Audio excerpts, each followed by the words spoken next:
Hi, and welcome to the Men on the Path to Love podcast. Bonus episode, Michael's story, a journey into psychedelics, meaning, and conscious masculinity. I'm Bill Simpson, your host. I coach men who are done suffering in relationship, men who want deeper love, real connection, and to finally feel like themselves again. I help them become the best version of themselves and for their current relationship or the one they're ready to find, so they can live the life they love. In this bonus episode, you'll hear my conversation with Michael Tierno, who, in his words, never expected to spend his life guiding others through powerful psychedelic experiences or teaching men about conscious masculinity. He co-founded Men of Integrity retreats focused on men's emotional clarity, relational health, and authentic leadership, and helped establish Heart Sanctuary in Peru's Sacred Valley. If you're curious about psychedelics and want to know more, then stick around. You just might learn something.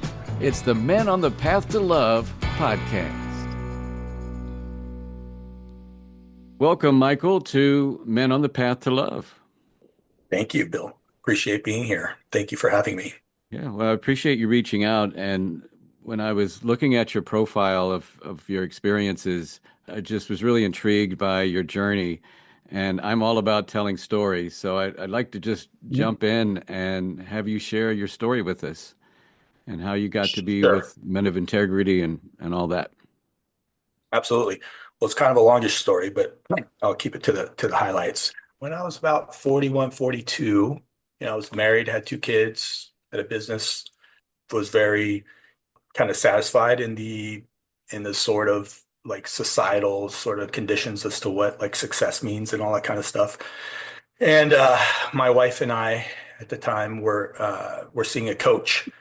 My wife had been doing some, self-work on herself and some programs for her own development. And the coach told me, or that she recommended that I do something on my own because my wife and I work together, live together, we have the same friends, Oh, yeah. childcare, all that. So we're so like intertwined. She said, you got to do something on your own.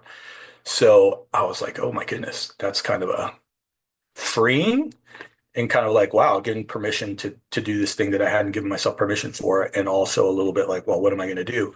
Right. So my first inclination was to did some research and looking around. And I was going to go to the Philippines and learn how to kite surf, which has always been a dream of mine. Mm-hmm. And when I presented it to my wife, she was like, "Oh no, don't do that," because I wanted to do that too. So another thing we got to do together. Oh, okay. And so I was like, "Oh no, like, back to the drawing board."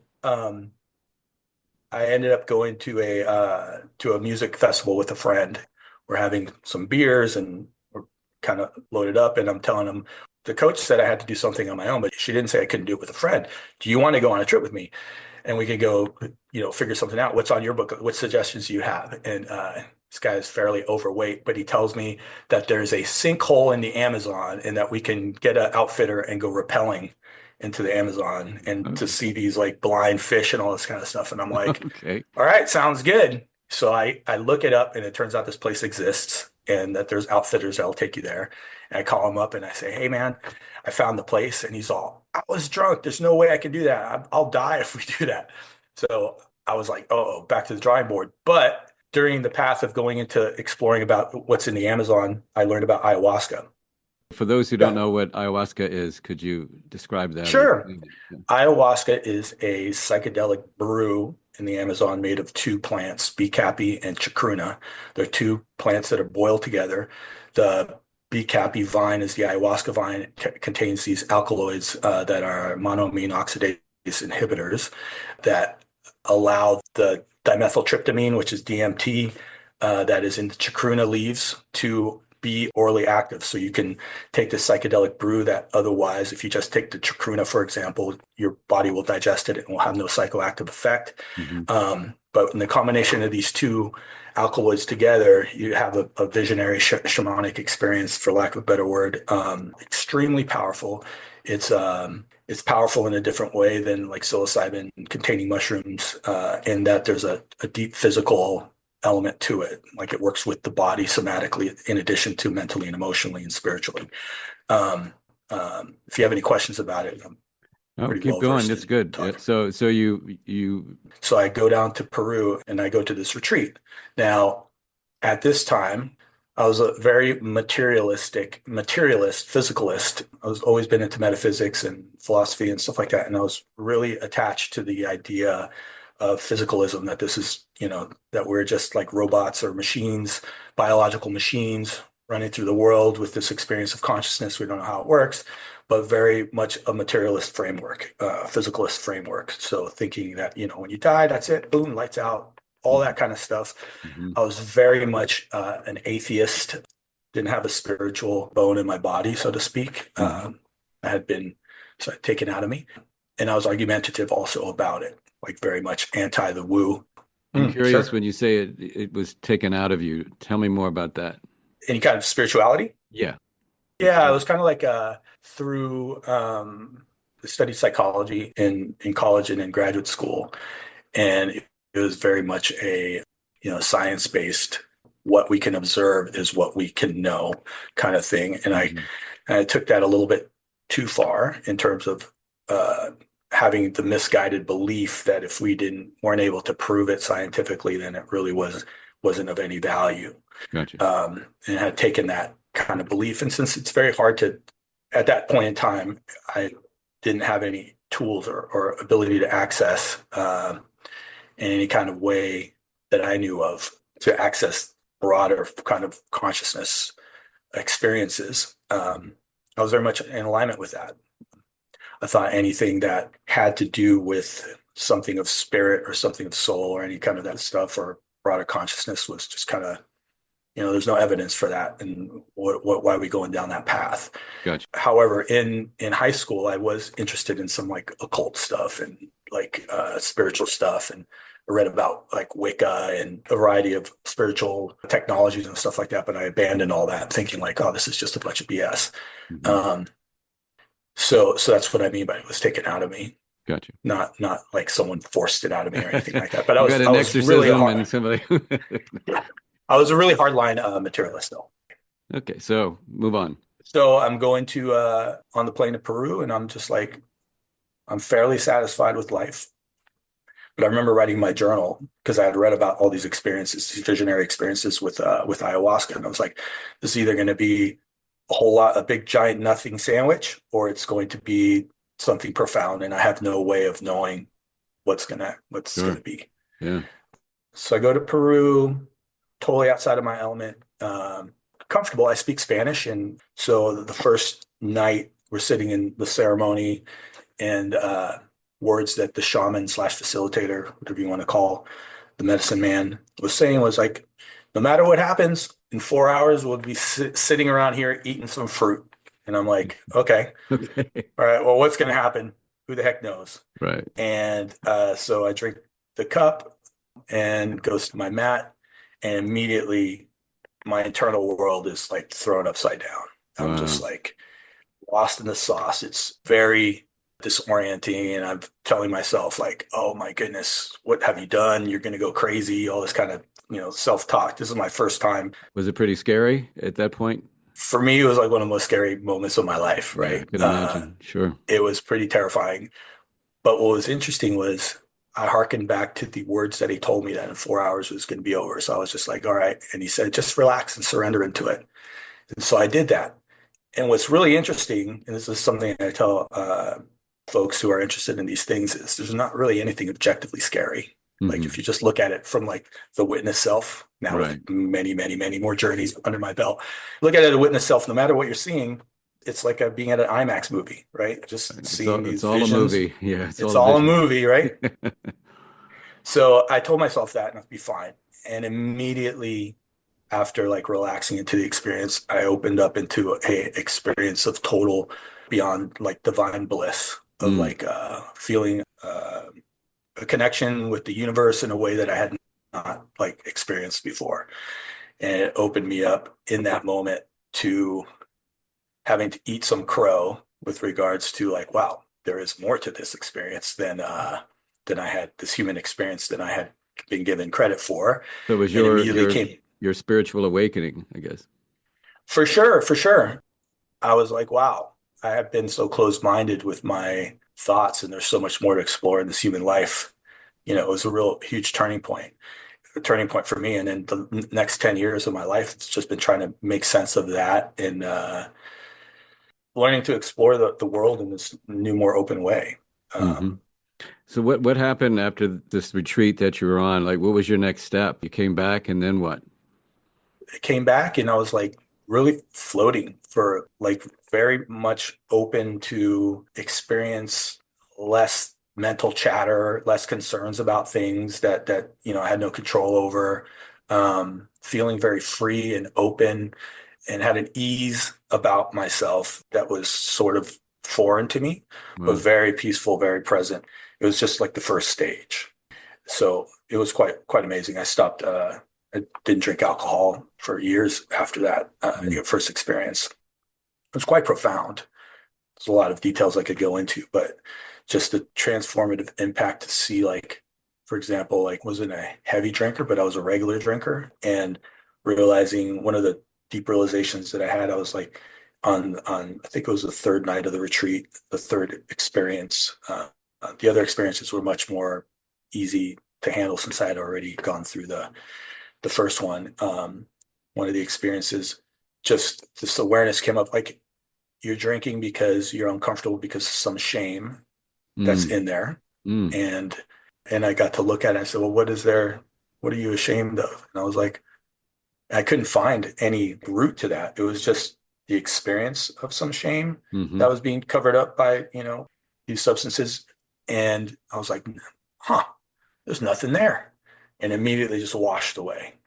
And Wow. I haven't felt any shame about anything since then. And yeah, it was very freeing, but also interesting to see that there was that feeling, that experience of like having some shame, but that there was nothing really tied to it. I was like, what? This doesn't make sense. Probably just through a life of, needing to be a certain way or these kind of stuff growing up and whatnot. But there wasn't like a flashbulb moment necessarily that was tied to the shame. When I'm hearing you say this, I'm thinking like you did this on your own, like you weren't with a therapist or a coach or a facilitator. Like having this experience caused you to reflect, and whether there was an answer to it or not, it brought all that up for you. Yeah. That and more over the years. I mean, I've done ayahuasca some 40 something times since Mm. then. And every time it's an eye opener. Now the awarenesses aren't nearly as profound or as like it's always new things that I'm working on because Mm. the importance about working with these substances is the integration part. So Hmm. you bring the awareness. I could have identified this and just gone back to my regular life, right? Right. And just kind of dismiss the whole thing. And some people do that. And that's why. But myself, I really had a big effort to integrate it. And I said, okay, well, it's just not drinking. Let's go into these social situations, without the benefit of having a beer in me or something like that. And Hmm. I was like, oh, practicing on that way of being. And before you knew it, it was like, since there was no shame anymore, there was nothing to like be worried about. It was Right. just much more easy. But yeah, Yeah, and it sounds like over time that your commitment to this process is just like peeling away the layers, each time it sounds like. exactly right. And Yeah. I'm also not a fan of folks who are just going to which is very rare, but it does happen where people are coming to the experience to have the experience Or versus just like, or just a trip. Yeah. yeah, or just a trip, it's like what many of us have done in college without like an intentional sort of self-transformational Right. intention of like trying to solve some key issues of life. So that's why intention is very important. So what am I doing this journey for? Is it for this or for that, or I'm feeling this way, or I'm anxious, or I'm depressed, or all these kind of stuff. And to go to your question or like implied question about not, doing it with a therapist. I do have a therapist I've seen. I've been part of a men's group for many years. Hmm. So I've been doing a lot of self work. But the key, like boom, moments of clarity have always come from me in these states Yeah, because and we're I can. trapped in the maze of ego all the time, right? Yeah, oh yeah, all the Like time, and all this stuff, we're just trapped. yeah, and I can see, having that experience, having that reflection of your own, and then bringing that to a therapist or someone else to process. The Absolutely. the combination of that sounds like it would be really effective. Yes, it is. I think it's a great program and part of the work, whether it's a therapist or not a therapist or even a friend, but just taking that time and somebody who knows how to kind of unpack and make sense of the experiences and helps you make sense of the experience is very, very important. So all these experiences you've had with ayahuasca, you've developed this organization called Men of Integrity. Tell us your path to get there. Sure. It was a very organic path. I came to this project with co-founder Yoni Havana, who's a very, very, very dear friend. And so this is also a crazy path of having something to do with psychedelics. So I go into a ceremony here in California, group like 30 people in this room right now. My intention here is to connect more deeply with men. I didn't have a lot of male friends that I was close to at the time. And so I take the medicine, I'm sitting down there, and it just tells me to go to my gym noon on Monday. And I'm like, well, that's very strange. I used to go to this noon class and I had kind of like a community there, but it just said, go on noon on Monday, just go. So I had been going to the gym at 8 a.m. Hmm. So I show up at noon. A couple of things happened there that were very synchronistic, but one of them was that my friend Yoni showed up there out of 6 months out of the blue. Just remember that I've taken ayahuasca. I had an ayahuasca experience the Saturday before. Hmm. So I talked to Yoni's there and he's like, hey, I haven't seen you in so long. And like, what's going on? Blah, blah, blah, blah, And he had blah. no And like, idea that you were going to be there. no idea that I was going to Wow. be there. Wow. He just showed up to drop in because he had left the gym. And he tells me, get ready to trip out. He tells me, hey, I'm starting a podcast club for men. Mm, We're going to listen to a podcast and then we're going to meet up, have breakfast, and discuss the podcast, kind of like a book club. cool. And I'm like, would you like to come? It's this following Saturday, exactly 1 week. And I'm like, oh, that sounds great. Like, super cool. Group of men. Like, how could this be? What's the podcast about? He says, ayahuasca. Have you heard about it? Oh my God. Wow, man. So So I go to this podcast club on Saturday, and of course it's about ayahuasca, which basically had directed me to show up here. It's like in Sure. this kind of weird way. And of course I'm holding court because I'm the only one that has done it. There's like, I don't know, like 12 guys around the circle and they're all asking me all this stuff. And of course everybody wants to go to Peru and like, let's go to Peru. So I end up going to Peru with Yoni and another guy. And we go there, we have a great experience. And then working on this stuff, we came up with, and we don't serve ayahuasca here in the United States, just to be super clear, Right, right.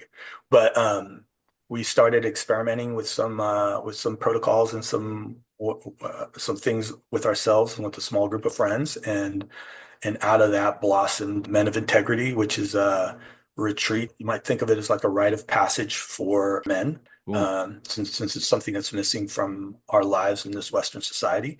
And now it's a group of some 40 something guys. What we do is when someone goes to the retreat, it's a very profound 4 day retreat, have a whole bunch of different activities, not a lot of free time. We work on all aspects of self. It's very vulnerability enhancing, I guess Hmm. you would say. Like it's a Awesome. very safe, non-judgmental space of curiosity and growth that we've fostered. And when you quote unquote graduate from there, you become part of the community. And we have a Telegram group and monthly support calls. So the integrate something that's missing from most of these sorts of experiences, whether they involve expanded states or some sort of other programming, is that there's not a lot of follow-up afterwards in terms of like you have the experience, like for example, in Peru, you go to the retreat and you come back and you're kind of left to your own You're on devices your unless own. you have a Yeah. therapist or something like that. Right. But one of the big key things is that we have a very strong community of guys that have all gone through the program and support each other. And twice a month we have Zoom calls with 15 folks on the line talking about what's going on in their lives, if someone needs support, all that kind of stuff, and what they're working on. That's And awesome. there's a couple of fasting challenges. Right now we're in the middle of a connection challenge where everybody who wants to participate has to call or be called by a total of 4 people, have a vulnerable, open-hearted conversation with a person for at least an hour. I asked ayahuasca for giving me a group of male friends, and a few Look what years later, happened. look what happened. Boom. Wow, man. I mean, I'm sitting there listening to you and I'm like, that sounds awesome. I mean, and to have that support is so crucial. You could, yeah, you could have your experience and then who knows what would happen after that. Maybe you get support, maybe you don't, but to have that deliberate support, I think would make all the difference. Yeah. And you have the meaning crisis right now that people are talking about, and Hmm. the crisis of men right now, with men are feeling isolated and whatnot. And Sure. I think this is a really powerful opportunity for men to feel that there's more to life, especially in the second half of life. Yeah. So, Well, and that's part of my love mission here is to help support men because we need it desperately. And it sounds like we're certainly on the same path in that regard. So, how does your work relate to men? Because, as a relationship coach and doing Men on the Path to Love, how does this relate to men in relationship with your group? oh, absolutely. I mean, one of the key things that we were working on the retreats, and Hmm. that I work with clients on one-on-one, is how to be in better relationship with our female partners. So that's Yeah. sort of one of my specialties, right? We're talking Hmm. about that. And so, of course, each person's, what their contribution is to their relationship, whatnot, is unique, right? Right. So it's always kind of customized to what they're going through. I mean, I have a model that I explain, which is really embodying the masculine to contain the feminine in our partners. And that means like being really there for them so that they can feel safe and can trust the masculine person, the more masculine person, because I believe Absolutely. that Yeah, these right. capacities are in both of us right now, Yes, yes. all that caveat, which is true. And another part of the retreat is to be able to, as men, be able to access our vulnerable parts so that Nice. our partners can like really understand what's going on with us. And that fosters trust, because Absolutely. without the fear of like having to be closed off and keeping it together and stressed out, having heart issues because you're so wound up and tightened up, to Mhm. really soften and be able to be that safe space for each other is one of the things that kind of operate on. Yeah, it's so important to have that safety in order for us to be vulnerable, to feel safe to do that, and then also having our partners feel safe within our vulnerability. Yeah. hmm And it's one of the things that comes across right away when people show up to the retreat. Most of the time they don't know anybody who's going to be there, or, they've met us. We've done an intake for them coming and whatnot, and they show up, arms crossed, tightened up. Right. And immediately after we do the first ceremony, which is a gratitude and intention ceremony, and people are vulnerable, there's tears and stuff like that. And they've realized, whoa, this is a different space where I don't have to like show up in a hard way.